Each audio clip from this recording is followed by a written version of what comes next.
It's the Metro on WDET. I'm Robin Vincent. Hours before the Ford fireworks last month, a Detroit police officer shot 18-year-old Alonzo Lee Perkins several times during a foot chase. Police say officers were trying to stop him over a suspected gun, that the officer feared for his safety, and that a gun was recovered. His family doesn't dispute that he was carrying one. They say he'd been shot before and was afraid for his life. But his grandmother says he never took it out, that it was found only after he was shot and fell, wounded in the back. Much of what happened is still contested, and the body cam footage that might settle it hasn't been released. My guest has been following this story. She also spent last year documenting a pattern of police shootings. This one began the way the cases in her investigation did. But whether it belongs in that pattern depends on facts we don't know yet. Violet Ekonomova is an investigative reporter at the Detroit Free Press. Violet, welcome back. Thanks for having me. Let's start with what we actually know. Walk me through what happened on June 22nd, what's established and what's still in dispute. So this was the night of the Ford fireworks. And just to kind of set the stage, I mean, this is an event that has made headlines for violence in recent years, right? There have been shootings at the fireworks. And that has resulted in park closures in order for police to be able to cover the crowds and keep them contained in one zone so they can cover everything. So the police are coming into this night with a full complement of officers to ensure that they can clamp down on whatever violence occurs. In the course of this, and this is a lesser reported part of the story, that night they confiscate 12 guns from people. They make 12 what are known as concealed carry weapon arrests, CCW arrests, for people illegally carrying concealed weapons. In the course of going through this crowd and trying to find guns, they're making an arrest of a 19-year-old. We don't know what drew them to the 19-year-old, but standing in a group with this 19-year-old is an 18-year-old, our guy, Alonzo Lee Perkins. And he separates himself from the group. His grandmother said he crossed the street, and then police take notice of him. Say that his hands were. I'm sorry. I'm trying to find the exact language. That his hands were held in such a way that made officers suspect he had a weapon, and then immediately a foot chase was on. The kid runs, a cop chases him, and like I've documented, so many Detroit police shootings end this way. The person is shot as they are fleeing. Alonzo's grandmother says he never took out a gun. They don't dispute that he had a gun that night. He is charged with CCW. A gun was recovered at the scene, but his grandmother says he never took it out and was shot in the back as he ran. Okay, Violet, so let me get this right here. So the disagreement isn't really whether Lee Perkins was armed. Everyone agrees he was, and he's charged for it. It's whether he ever took the gun out or pointed it, which is what would justify the officer firing. Exactly. This is the part of all these cases that is so important to nail down. That's why this detail of where the gun was the person fleeing, is important. In my reporting so it's about 20% of department shootings that start in this way, right? With a nonviolent stop. Usually it's suspected gun possession. Nobody has called officers to these people, like officers just think they see a gun or suspect there's a gun and start chasing somebody and shoot them. It is important to know that it is not allowed for officers to shoot people simply because they have guns. The Second Amendment exists. You need to establish a host of things. You need to establish that there is an imminent threat to human life or of great bodily harm. And so pointing a gun would establish that. Now, the Detroit Police Department, for its part, says it trains officers not to shoot people with guns who are running away. It has told me that. It took me through a mini firearms training last summer where it told me that. So a credible threat that an objectively reasonable officer would perceive has to be established in order for them to shoot. I mean, I realize, Violet, that you're trying to get closer to the truth here. And when the accounts split on a specific point like this, whether Lee Perkins ever took the gun out and pointed it, and when you don't yet have access to the body cam footage, and we'll discuss why that is in a moment, but what does your reporting lean on to get closer to the truth in these kinds of instances? Well, so far, the police, I should say, have never said that he took out a weapon. So you kind of start to try to read between the lines until the body camera video is out. But so far, the police have only said that a gun was recovered at the scene, and they said that they suspected this teenager had a gun, that the officer chased the teenager and then, quote, fired shots during the pursuit, fearing for his safety and the safety of the public. We don't know if the gun was out. We don't know anything. So yes, body camera footage is essential in these cases. And the department forever was releasing body camera footage not forever, for the past few years, was releasing body camera footage within 45 days of an incident.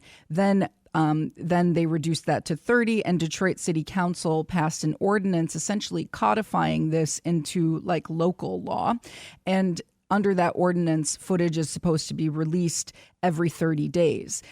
However, that ordinance gave rise to a union grievance. The police union filed suit over that ordinance. That ordinance also contains language that says if it is against the union's collective bargaining agreement with the department, if it could hurt the collective bargaining agreement in any way, the footage won't be released.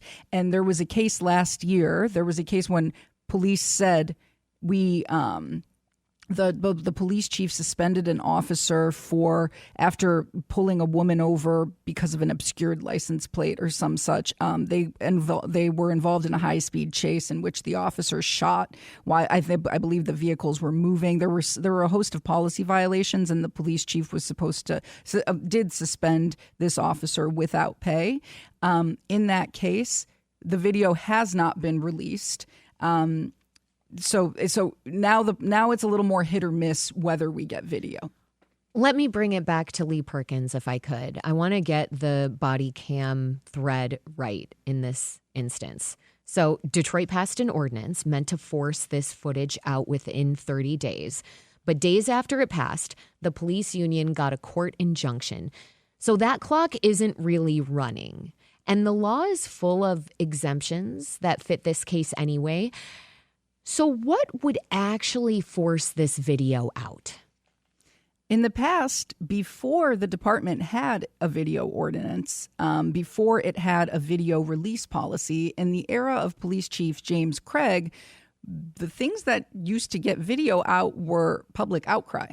He would ad hoc determine when to put out a video publicly. That was not practice for the department at the time. People listening may remember the shooting of Hakeem. Good Lord, I'm blanking on his name. I posthumously profiled him. Anyway, a shooting in the summer of 2020, shortly after George Floyd was killed, a deadly shooting here in Detroit, Hakeem Littleton. And in that case, there was a mob of protesters after he was shot, went to the corner where he was shot. There was like a back and forth with police. The protest turned violent. And Chief Craig took, quote, set the record straight, released the footage promptly that same night. So there is nothing stopping the department from releasing footage, as far as I can tell, of its own volition. I'm not even sure that an injunction on this ordinance prevents the department from releasing footage that it owns. So this explains partially why many community organizers have rallied around this case. They're demanding access to the police footage, and it sounds like they feel this is the kind of pressure that's necessary to obtain this footage. Certainly, but in the past, it has helped to have people in the streets, and that doesn't happen to the degree that it once did. Obviously, it was happening a lot more after George Floyd was killed, and this was in the center of the news. But now we're in a new era where a lot of these same protesters, their attention is divided between police accountability and now ICE accountability, which is they're doing chases in Detroit streets and resulting in impalements of people and people's like houses getting property damaged. So there's a lot of ground to cover currently for the same activists who would be looking at this issue, and pressure is certainly diminished. It's the Metro on WDET. I'm Robin Vincent. My guest is Violet Economova, investigative reporter with the Detroit Free Press. We're talking about the June 22nd police shooting of 18-year-old Alonzo Lee Perkins downtown. What's known, what's still contested, and if it fits a pattern of Detroit police shootings that Violet documented last year. Violet, there's a separate thread here about what happened after the shooting. The family says they were kept from visiting Lee Perkins in the hospital for days. What have you been able to confirm about that, and why does it matter? So this is important because, and I actually struggled to figure out what to lead this story on when I learned this. The family was not able to, they say that they were unable, and I have some corroboration of this because a public official who tried to help corroborated their story. The family was not able to find out where he was for days.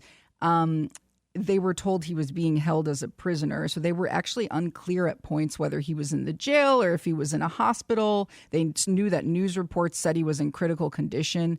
Finally, after the intervention of a police commissioner, that they called. They called everybody they could, and then finally they got help from the police commissioner representing the district that Lee Perkins' family lives in, I believe. On Friday, so this is the fireworks were Monday night. On Friday, the family finally manages to get to the hospital and see Lee Perkins. That day, when they walk into the hospital, this is now 4 days after the shooting, if you don't count Monday, Lee Perkins is handcuffed to a hospital bed, and that is not allowed. He had not been charged by that point. He was charged the following week with CCW, felony firearm, and resisting and obstructing police for the running away component, I would presume. He had not been charged yet. And under Michigan law, you can't hold somebody for more than 3 days without charges. And in fact, the Detroit Police Department itself was under a federal consent decree for illegal detainments. Granted, that decree was started about 20 years ago. But still, this is not a good thing to be happening if it is indeed true. I asked the department. The department told me to go ask Michigan State Police, which is just does not make any sense because Michigan State Police investigates only the officers' portion of the shooting. DPD is the one that detains. So you were sent in circles. I was sent in circles, and I never got a response as to whether or not this happened, why it happened, etc. I mean, as I'm thinking about this broken chain of accountability here, it's emphasizing to me the importance of the police commissioners and the role that they're having right now in holding cops accountable. I mean, they're also right now the ones who are pushing to see the body cam footage that they may be seeing this week in a closed session, according to some reporting. I mean, talk about that, the role that the police commissioners are increasingly having and have had in trying to hold police accountable here. Well, the police commission as a body, it's like constantly embroiled in some fight in order to actually see what it believes to be its accountability potential. The way this body is set up, I mean, there have been times where to me it has seemed just like a $3 million a year paper pushing endeavor because they really don't have that much say. They don't have that much say in what the department does. So they file, like, citizen complaints are filed with that agency. Their investigators go through them. Their investigators can find that an officer committed misconduct, and then it goes back to the department to decide whether to discipline these officers. They have no disciplinary authority. So that's one main piece. If they want to challenge things, their lawyer is the same lawyer that represents Detroit City Hall. This has recently been a quieter sticking point on the commission. Conrad Mallett is also the lawyer to the mayor's office, city council. There's not a firewall. There's not a distinct firewall between the Board of Police Commissioners and the city. And it also doesn't have teeth in the way it is set up. However, yes, commissioners do, as many commissioners do their best. They do get to, and I wouldn't say, I guess I was tempted to say interrogate, but they do meet with department officials every week at the Board of Police Commissioners meeting. They get to ask them questions. They get updates on crime stats. They can pressure them on certain things. They can take them to task on certain things in a public forum. The public gets to go to this forum and air its grievances. So it's not a useless endeavor, but also, as we saw in this case, they can kind of provide constituent services and pressure the department individually to do things. Violet, step back for me, if you would. I mean, you've done a lot of reporting on Detroit police shootings, on police accountability. When you look at this case against everything you've found, what's the question you most want answered, and who has the power to answer it? I actually don't know that I have too many questions, frankly. These cases all end in the same way, with no charges for officers and no internal discipline for officers. There's different standards here. So a criminal charge is obviously a higher standard than an internal penalty for an officer. I have seen this case play out numerous times. I have seen cases where a guy did not take out a gun. There was surveillance footage that showed he did not take out his gun. A district court judge that handled the CCW case that eventually was brought against him said he did not take out his gun when the prosecutor's office tried to charge him with something higher level consistent with that he did not point his gun. It was never clear whether he even had one in his hands.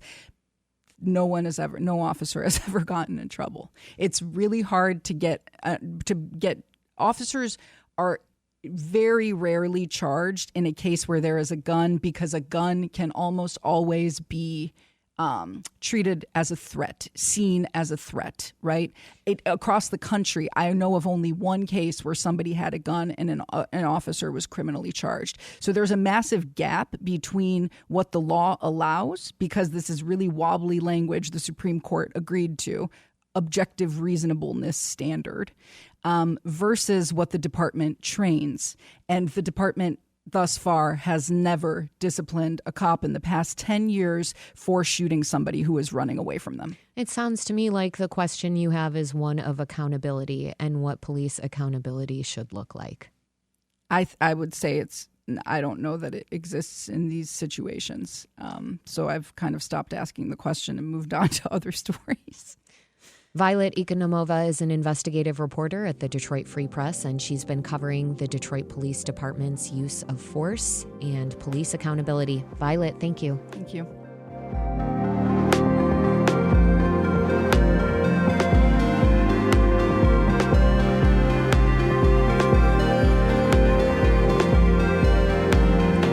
It's the Metro on WDET. Coming up, utility rates keep going up. Storms keep knocking trees down, and power outages keep happening. We'll talk rate hikes with the chair of the state commission who approves utility rates, and we'll take your calls. 313-577-1019. That's next on the Metro. Stay with us.